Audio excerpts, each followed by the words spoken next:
Hello, everyone, and welcome to another episode of the Thunderstock Show, a collection of valuable brainstorms to enhance your life, liberty, and pursuit of property. I'm your host, Ross Stockdale. Today's guest, Eric Karofsky. Eric is an award-winning industry vet with over 20 years of digital consulting experience for top brands across industries. He's got deep credentials formulating business strategy to open up new revenue, define customer experience that can be quantifiably measured. He is also very interested in AI adoption. Eric, thanks for coming on the show today. How are you doing? Doing great. Thanks, Russ, for having me. Appreciate it. Yeah. So, Eric, for those of the listeners that are not familiar with AI adoption, is that something you went to school saying I'm going to focus on that? I'm assuming maybe not. No, not so much. Not so much. That's something that's been coming up recently, and it's funny in the consumer world, AI is all you hear about, and everyone's using ChatGPT. But in the business world, there's an adoption problem, and within companies, very often there's this incredible technology searching for a problem. And it leads to all sorts of issues. So there's definitely an adoption problem going on right now. Interesting. And can you can you kind of dig in on what you think that adoption problem is or where it stems from?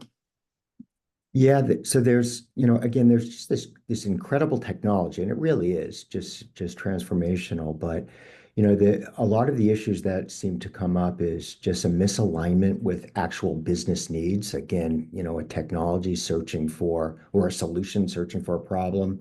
There's trust and explainability concerns. Overall, a poor user experience that creates a friction.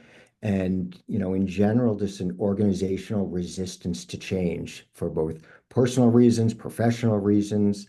So, I've been seeing a lot of that and been talking with people about what are some of the solutions there. And a lot of them really come down to a human-centered approach Mm. and coming up with a good design and good user experience that can bridge those gaps. Um, so I can certainly go into those as relevant.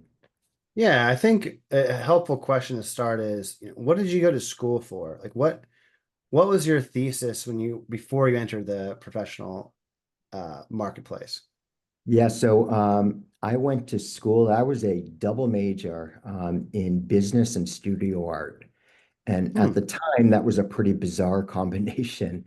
However, in our experience economy now, it proves to be interesting, and there's certainly a big marriage between art and business, and that's really where I kind of went into the graphic design world. That's where I found my calling, and then I started doing user experience well before it was called user experience. I actually designed the very first online banking application What in the many world? years ago. It's called Baybank Homelink.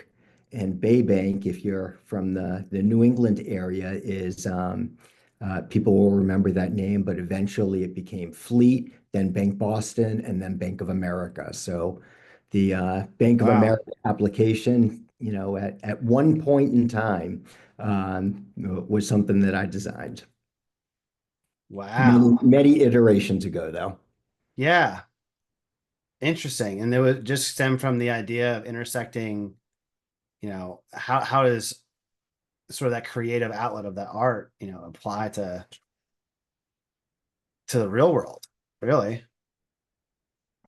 Yeah, so I mean, art is just really relevant in that you want to have a desirable interaction. So things should look on brand, obviously, and that's the most, the strongest alignment with, a studio art discipline. Hmm. Just understanding the human experience and how humans interact is very much in line with coming up with a good user experience and customer experience. And that's really where I focus on. Yeah. And the marketing acronyms are UX, UI. And I think people forget that, you can do all the CRO, conversion rate optimization, you name it. But if you don't have that artistic touch to really predict of what people will like or how the experience will be and make it human centered, reading all the reports in the world, it can only go so far. There's an art and a science to it. Yeah, So, absolutely. so you went and got your MBA and you focused on entrepreneurship and product development. What was it like going back to get your MBA and like why did you choose to do that? So I was at a company called Sapient, and that's where I did the designing for the bank project.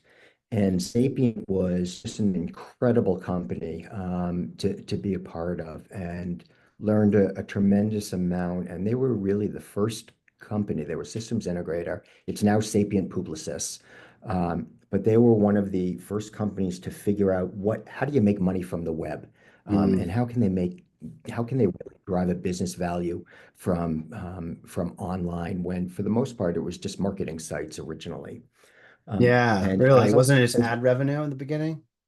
yeah, I think it was ad revenue, gambling, and porn was were the only companies or industries making money at the time.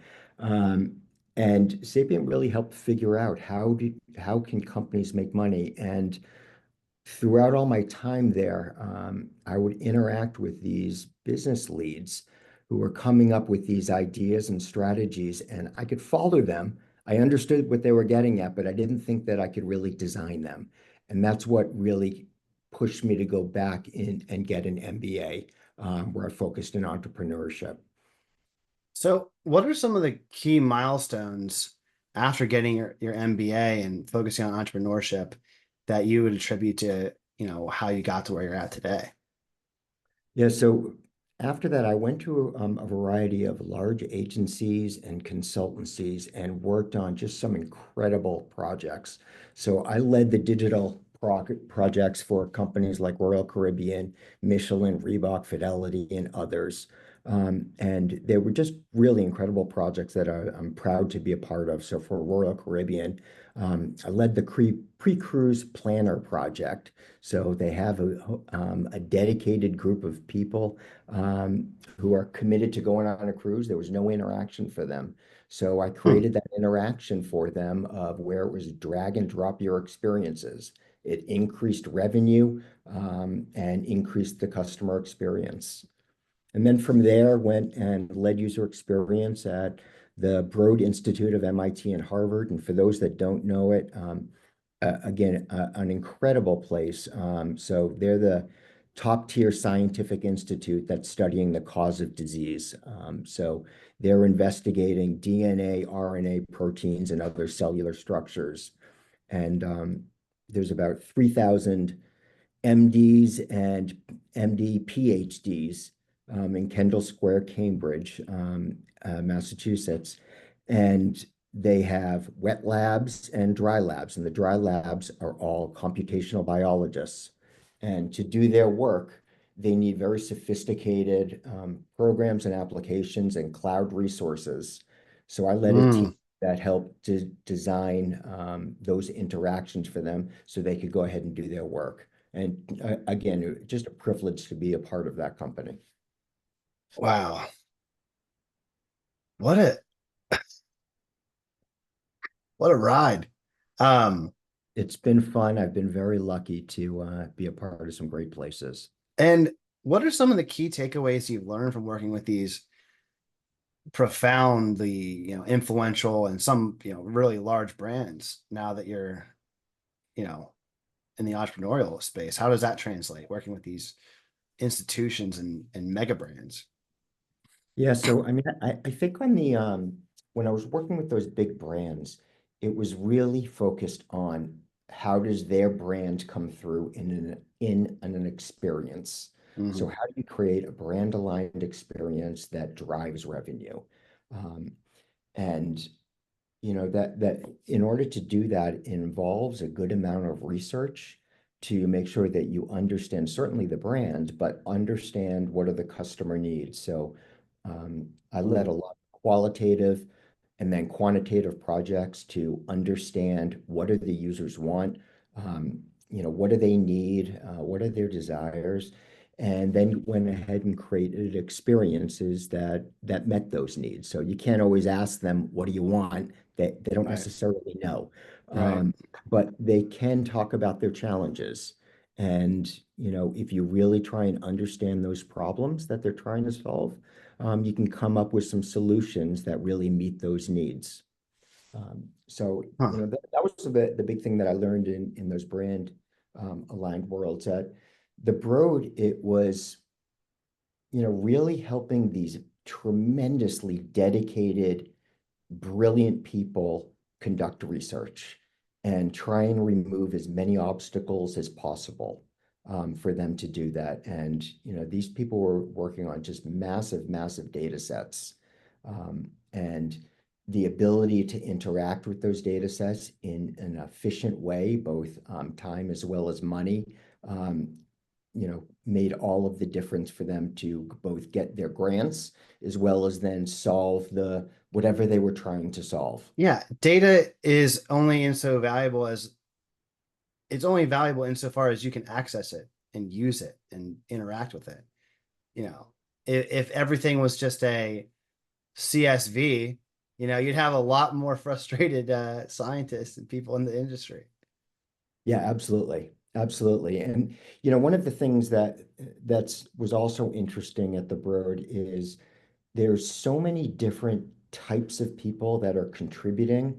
So there are folks that, the scientists that we're talking about, but then there were people that were developing very specific applications, very specific visualizations.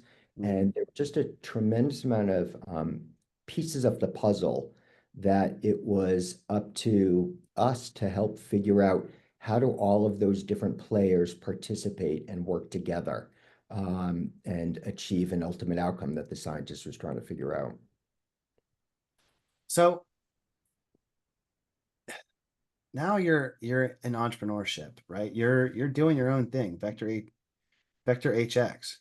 So what what was the jump? Like you were in some pretty sizable organizations. A lot of people that may not have had entrepreneur in their DNA would have been pretty happy to, stay there. So what made you take the leap?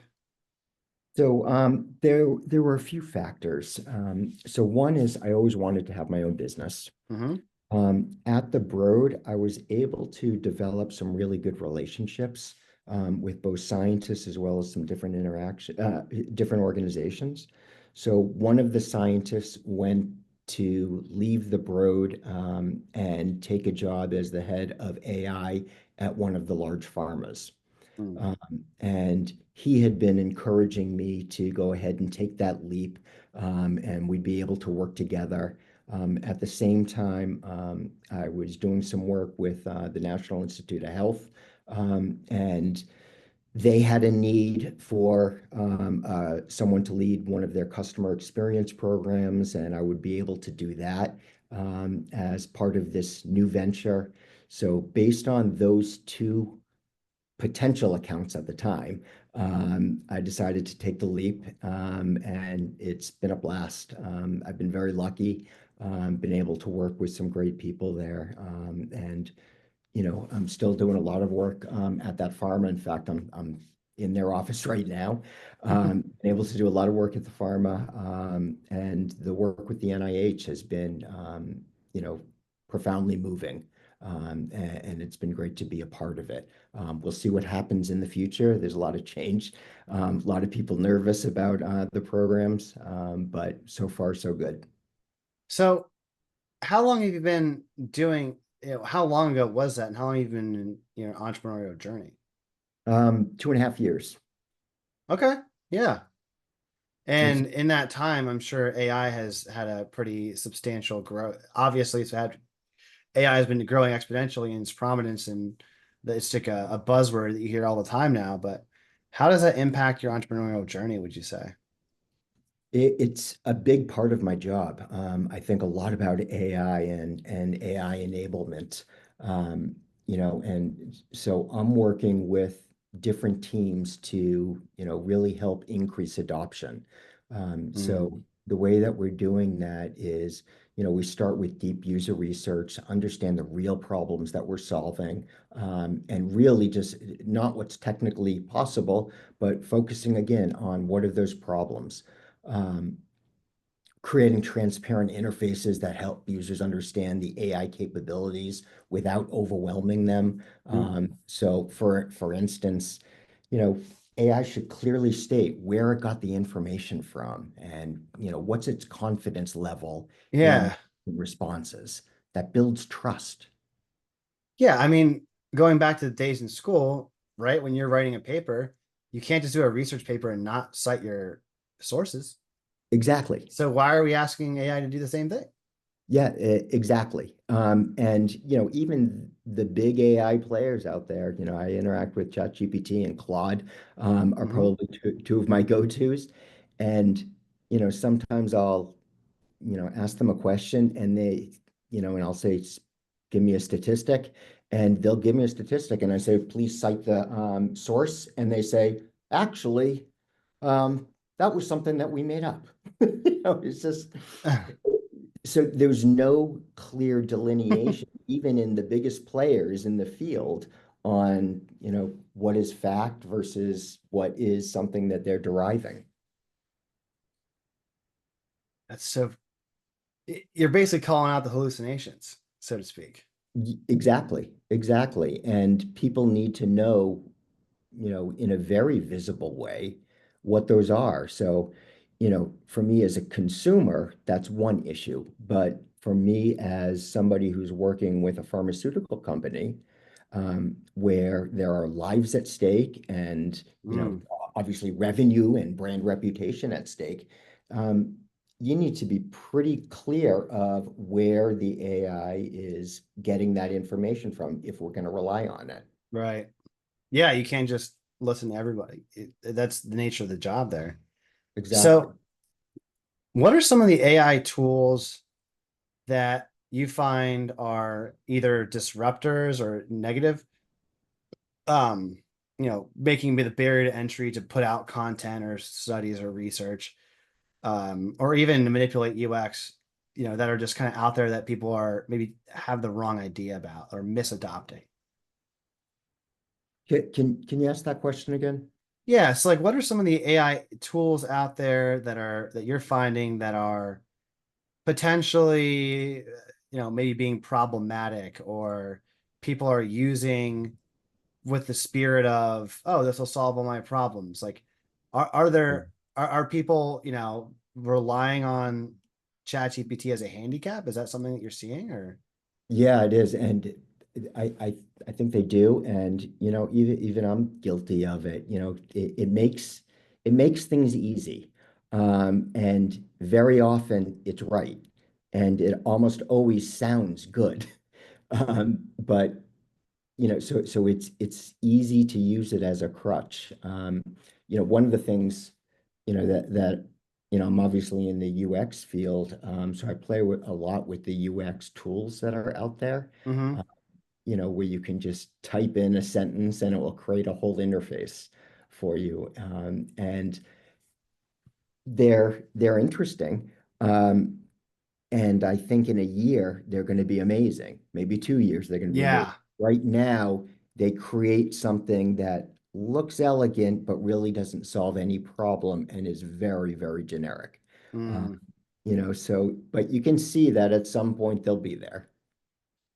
Yeah, it's interesting that you point that out that way because I have a friend that, one of the tools that he's turned me on to is called Replit, I believe, Yeah. how to pronounce it.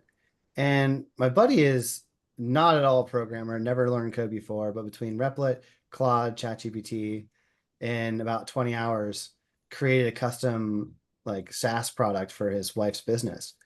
And, it's not yet what he would call MVP ready to go to market, but he showed it to me and I'm like, you made that? Just it's crazy to think that, obviously when you're talking about like a retail store location, much different for Right. data security complexity than say like pharmaceuticals. But have you had similar experiences where um maybe not in the like the high stakes, high compliance fields, but like retail where it could be a really strong, positive thing for good. Yeah, Does so that make sense? yeah, well, I mean, thinking about what your friend's example, so I've been using bolt.new, Okay. um, which is, the similar idea, and it builds a full stack application using just simple text.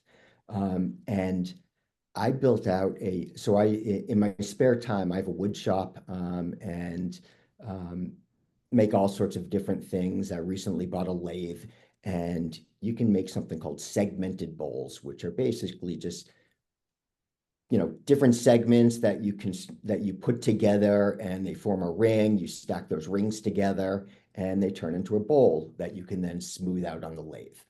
Okay. To do that, there's a lot of math involved to go ahead and construct it in a design that you want.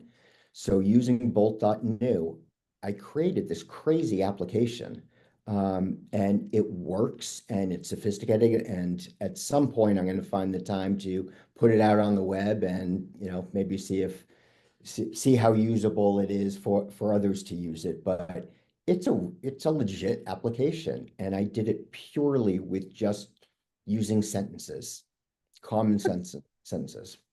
Man, that's just like it just blows my mind because if you would say that even 3 years ago, people probably call you crazy. Yeah, totally.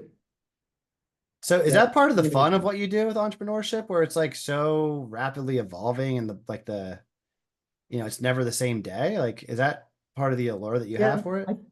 I think so. I mean, there's so much learning going on. It's moving so incredibly fast. Hmm. And it seems to get faster by the moment. So I think it's really fun. I do feel sometimes a little bit of a stress Mm. involved in making sure that I'm keeping up with it because, Yeah. and it's moving so fast that, if you miss a few updates, are you all of a sudden behind and trying to play catch up? Yeah, Uh, don't blink. yeah, exactly. It's because in 6 months, it's going to be very different. Mm. Yeah, and this is the worst it'll ever be. Yeah, It's crazy to exactly. think about. Like it's not going backwards.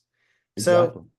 what are some challenges, Eric, that if you could change, if you could solve, you think would be some of the maybe the most rewarding or making the most impact in what you're trying to do? Like, what are some of the big challenges you work towards solving each day? Well, I'll tell you one challenge that I'd like to solve. Yeah. Uh, I'd love to solve the ability to, how we capture and relive our memories. Hmm. So, like everybody, I have thousands and thousands of photos of my family and friends scattered across all sorts of devices.